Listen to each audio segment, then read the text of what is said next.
Right on. That was Static in Verona with Forgetful. Now, Rob sent me this song a few weeks ago, and I sent back my reply via email. But a lot of times it's a lot easier to talk it out. Now, this song, like I always love Rob's vocals, but the way this song was created and done really was reminiscent of like the early 60s, like some like Beach Boys influence vocal wise and musically, and it flowed so well. It just like really enjoyed this. It was kind of the perfect kind of pop kind of but old school mix with it combined together. Like Rob did a very good job with this one. I really enjoyed this one. Absolutely. I always love what Rob does, and his vocals are outstanding. Yeah, it was really interesting. He had this very long, kind of slow vocal line over this very moving, busy kind of rhythm section. It was a really interesting contrast. Enjoyed it thoroughly. I did too, and I think I use this word a lot when I'm describing Rob's music, but there's just such an elegance about it. I mean, it's just always beautiful. And yeah, I see what you're talking about with the rhythm. It's just sort of insistent, but then he's got these beautiful vocals over the top. I love this one. Well, just before we get to the next song, excuse me, just a few things here. Like I said, in about 2 weeks now, I'll be interviewing Seamus, Patrick, and Annie from the Gypsy Ghost, and we'll be talking about the new album, Hellhounds, and there's a few things that's been going on, and it's just been very interesting how this band's progressed, and partially new lineup, so it's not completely new, but it's partially new, and the one thing that I didn't know, and well, yeah, cause I didn't know, and because it's one of those things that wasn't made public, but I'm very happy to see things have changed around for him. Is their saxophonist Bobby has completely cleaned up and is just in perfect form now, and I make a really big shout out to him. Like congratulations, like really good for you. Like proud of him for doing that. I mean, he's got himself clean, and so things are back in there. Things are back on straight and narrow, and he's back with the band doing things like he should be, and he is just kicking some ass because he's a great saxophonist. Let me tell you. Yeah, we're nodding in agreement. That's great news. Yeah, he's such a wonderful musician. So that's fabulous news. And if you remember during the live performance, Andy was trying to sell his space uniform for $5. Yeah. So it was pretty funny. You know, it was the whole orange suit get up to the NASA patch on the sleeve on the one side, and it was pretty funny. So it was like I said, it was a great concert. So we're gonna get to a song called Hellhounds, and this is the first song on the album. There's an intro. I don't have that queued up, but we'll do Hellhounds. But this is a great tune, so dig this. This is a Gypsy Ghost. This is off their newest album, Madman Only. Dig this.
Gypsy Ghost with Hellhounds off their new album Mad Men Only, and that's a great tune. And these guys put on a hell of a live show. If you didn't hear it, I did broadcast it completely live, interviewed them for about 10 minutes, and they'll be doing a full in-house interview in about 2 weeks or so.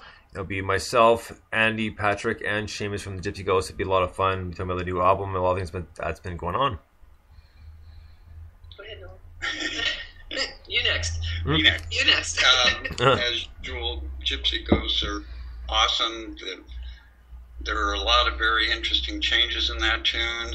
Some very ambitious changes, different key signatures and feels, and really an excellent tune. Yeah, I mean, there's a reason that these guys are one of your favorite bands. I mean, I think they're so original, and they're so willing to take risks, and they're such good musicians that they can pull it off. And I love the saxophone. I love all the rhythmic changes. It just works so well. And they're just all such awesome musicians. That was just wonderful. And and like I was saying off air, tell me that Andy's vocals haven't gotten so much better over the past 2 EPs now, the full-length album. He's progressed so far.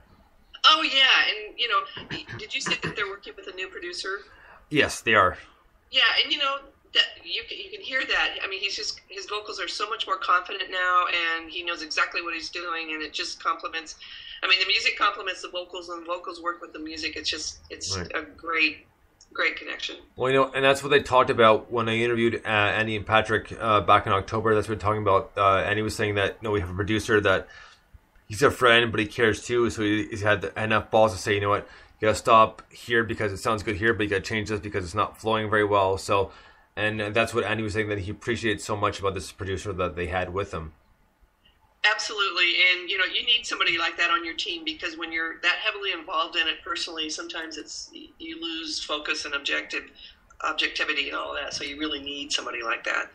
Fair enough. So next up, we're gonna get to a brand new song again by the Boondock Hippie, and it's just kind of ironic that we're talking about for a few weeks, and all of a sudden we get some new songs, which is awesome. So yeah. So next up, this is the Boondock Hippie, and the song's called "Traveling On to Vegas." Dig this.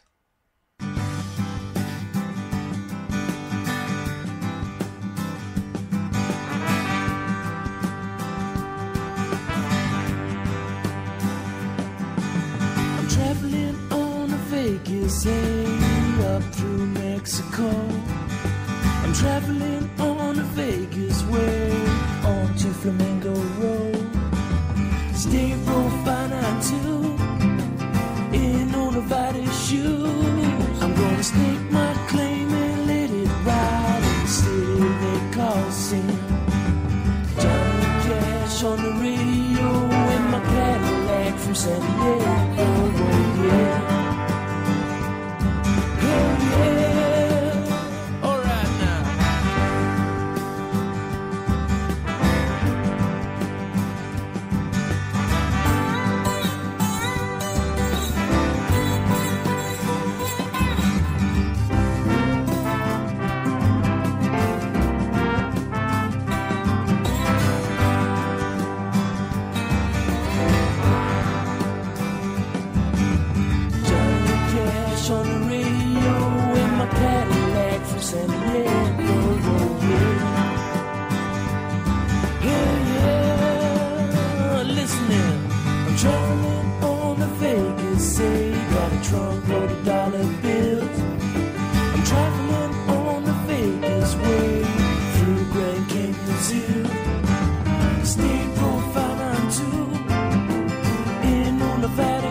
Driving to the setting sun.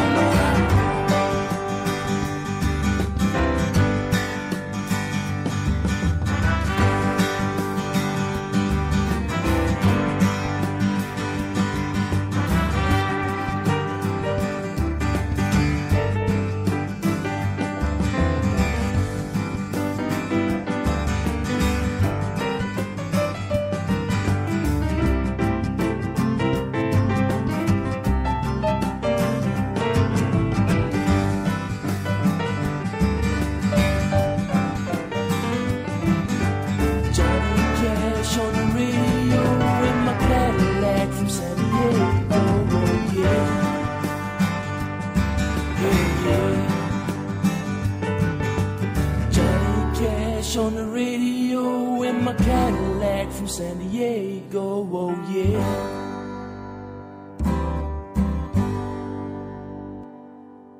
So chill. The Boondock Hippie, and that he definitely is. That was Traveling on to Vegas. A very cool like melodic song, and just with the piano, it kind of gives you that old. You know what? The pianos kind of remind me, honestly, of like late, let's say like mid to late 1800s, like 1830s, like around right around there, maybe a little bit further along. Kind of somewhat of the older kind of like saloon piano mixed with kind of somewhat more modern sound. Yep. Yeah. Go ahead.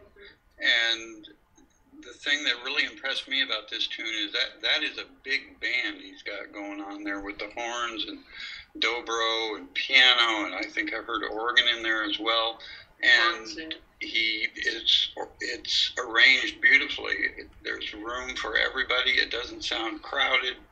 It's a great tune. It is a great tune, and I think we overuse this term, but it just has such an organic feel to it. And it's so chill.